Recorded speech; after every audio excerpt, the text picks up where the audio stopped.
सरकार मुर्दाबाद। नगर पालिका कर्मचारी संघ हरियाणा जिंदाबाद। साथी सुनील कुमार कर्मचारी संघ हरियाणा के आह्वान पर यहाँ पर बुलाई गई राज्य स्तरीय कार्यकर्ता सम्मेलन और राज्य महिला सब कमेटी की तमाम जिले की इकाइयों की कन्वीनर, राज्य कमेटी महिला जो यहाँ पर बैठी हैं और मंचासीन मेरे आज की राज्य स्तरीय कन्वेंशन के अध्यक्ष नगर पालिका कर्मचारी संघ हरियाणा के राज्य प्रधान आदरणीय नरेश कुमार शास्त्री जी, मंच पर विराजमान, मंच का संचालन कर रहे महासचिव मांगेराम तिगरा जी। साथियों, अभी महासचिव मांगेराम तिगरा जी ने संगठन के ऊपर संगठन की क्या क्या गतिविधियां रही हैं इस दौरान और सरकार से क्या क्या मांग प्राप्त करके लाए हैं, सारी बातों पर महासचिव जी ने चर्चा की है।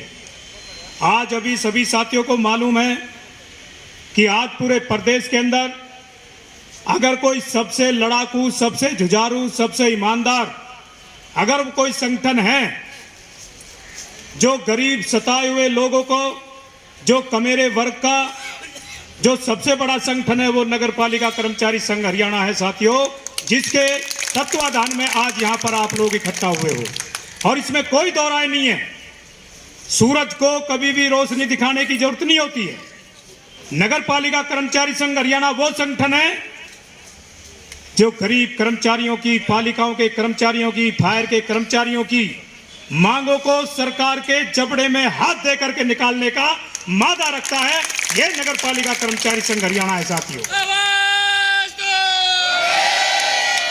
आज लगातार हम लड़ रहे हैं, ऐसी सरकार के खिलाफ लड़ रहे हैं जो देश में, प्रदेश में एक पूर्ण बहुमत से सत्ता पर काबिज है। आज ये सरकार किसानों की, मजदूरों की, छात्रों की, कमाकर खाने वाले वर्ग जो आप लोग यहां पर बैठे हो, जिनका जम करके भारी शोषण कर रही है। आज पालिकाओं के अंदर लगातार जो कर्मचारी हमारे काम कर रहे हैं वो ठेकेदारी के अधीन काम कर रहे हैं। ठेकेदार समाज का वो शोषक तत्व है जिसकी बेड़ियां गुलामी की झेलने के लिए हमारे कर्मचारी मजबूर हैं। सरकार कहती है कि कर्मचारियों का उद्धार हमने किया है, सरकार कहती है कि हमने कर्मचारियों के लिए बहुत बड़े बड़े काम किए हैं, लेकिन हम सरकार से पूछना चाहते हैं इस मंच के माध्यम से कि ये जो आज पूरे प्रदेश के अंदर आज किसान, छात्र, मजदूर जो आज यहां पर सड़कों पर उतर करके प्रदर्शन कर रहा है, ये भी इसी प्रदेश का एक हिस्सा है, ये भी इसी प्रदेश के अंदर रहने वाले हैं। आज पालिकाओं के कर्मचारियों को सरकार कर्मचारियों का दर्जा नहीं देती है, आज उनकी नौकरी पक्की नहीं करती है। हम लगातार उनकी मांगों के लिए लड़ रहे हैं कि हरियाणा प्रदेश के अंदर कच्चे कर्मचारियों को पक्का किया जाए, O&M का ठेका, वर्क आउटसोर्स का ठेका, डोर टू डोर का ठेका, ये तमाम जितनी भी इन्होंने सुंदर सुंदर नाम इस ठेके प्रथा का बना रखा है। पता नहीं कौन से पंडित से नामकरण रखवा करके ये बीजेपी के लोग आते हैं और ठेके का नए नए नाम दे करके यहाँ पर ठेकेदारी प्रथा लागू करते हैं। हम मांग कर रहे हैं सरकार से कि इन तमाम ठेके को सरकार रद्द करे। इनमें जो कर्मचारी लग रहे हैं उनको सबको विभाग के रोल पर करके पक्का करने की नीति में सरकार शामिल करे। आज हम लड़ रहे हैं कि 1327 कर्मचारी जो फायर विभाग में एक लंबे अरसे से यहां पर नौकरी कर रहे हैं, वो लगभग 15 साल पहले इस सरकार की इस फायर विभाग में नौकरी पर आए थे। सरकार समय समय पर फायर विभाग के रूल चेंज करती है, कभी 2016, कभी 2020। हम सरकार से ये कहना चाहते हैं कि जब आप इन रूलों में बदलाव करते हो तो जो 15 साल से जो कर्मचारी यहाँ पर लग रहा है, इनको ध्यान में रख करके इन रूलों को क्यों नहीं आप बदलाव करते हो? इनको उसमें वरीयता दी जाए, इनके लिए रूलों में अलग से छूट दी जाए कि यहाँ पर 15 साल से कर्मचारी काम कर रहे हैं। लेकिन सरकार ने साथियों हमारे कर्मचारियों की नाड़ में फांसी का फंदा डाल रखा है। आज नगर पालिका कर्मचारी संघ हरियाणा लड़ करके अपने कर्मचारियों की मांगों को प्राप्त करता है, हड़ताल करता है। हड़ताल में हमारे प्रदेश के जितने भी भाई बहन हैं, कर्मचारी साथी हैं, फायर के कर्मचारी सहित 11 दिन की हड़ताल में सरकार को यह दिखा दिया कि तुम्हारी जड़ पाड़ करके राम जी को दिखा दी। सरकार को भागने की जगह नहीं मिली। 11 दिन के अंदर 4 दौर की वार्ता सरकार ने हमसे की। पहले दिन की वार्ता में सरकार सीधे मुंह बात नहीं कर रही थी, हमने आंदोलन को तेज किया। माननीय निकाय मंत्री जी कह रहे थे 19 अक्टूबर की पहले दिन की हड़ताल में कि शास्त्री जी हमने तो जो करना करो, इससे ज्यादा हमारे कुछ बच की नहीं है। शास्त्री जी ने कहा जी हम कुछ नहीं करेंगे, अब तो जो करेगा हरियाणा प्रदेश का कर्मचारी करेगा, सरकार अपनी करे और हम अपनी करें। सरकार को भाई साहब इतना रुला दिया, शास्त्री जी के आगे पीछे, संगठन के आगे पीछे सरकार हाथ जोड़े घूम रही है। फैसला कर लो जी, फैसला कर लो जी। हमने कहा फैसला तब होगा, ये जो सरकार को हमने संघ की तरफ से मांग पत्र दिया है, जब तक एक एक मांग पर सरकार वार्ता नहीं करेगी और एक एक मांग का सरकार समाधान नहीं करेगी, ये हड़ताल नहीं टूटेगी।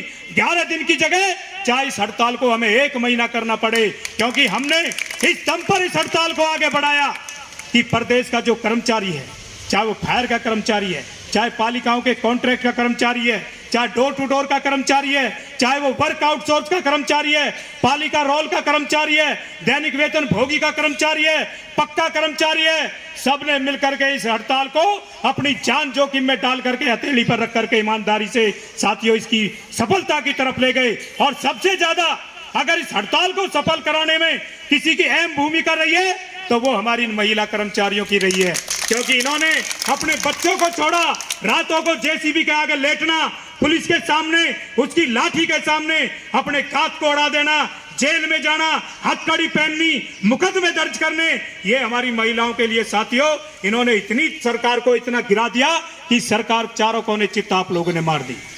इसलिए आज जो हम यहाँ पर कन्वेंशन कर रहे हैं, हम लड़े हैं, हमने कितनी दौर की जितनी वार्ता करी है, अभी 5 अप्रैल को जो हम कल परसों कर खाएं, हमने ठोक करके आप लोगों की बातों को रखा है और तमाम मांगों पर कुछ ना कुछ लेकर के साथियों हम उठे हैं। उस पर शास्त्री जी अपनी बात रखेंगे कि इन मांगों के लिए हमने क्या प्राप्त किया है, इन मांगों से जो हमने हड़तालें करी हैं, जो भूख हड़ताल करी है, इनसे हम क्या लेकर के आए हैं। अरे मैं तो सिर्फ इतना जानता हूं दोस्तों कि आज हरियाणा प्रदेश के अंदर बिजली का कर्मचारी, ASHA worker, anganwadi, mid day meal, तमाम कर्मचारी जितने भी संगठन हैं सब लड़ रहे हैं, लेकिन सरकार को झुकाने का काम किया है तो वो नगर पालिका कर्मचारी संघ हरियाणा ने किया है। और ये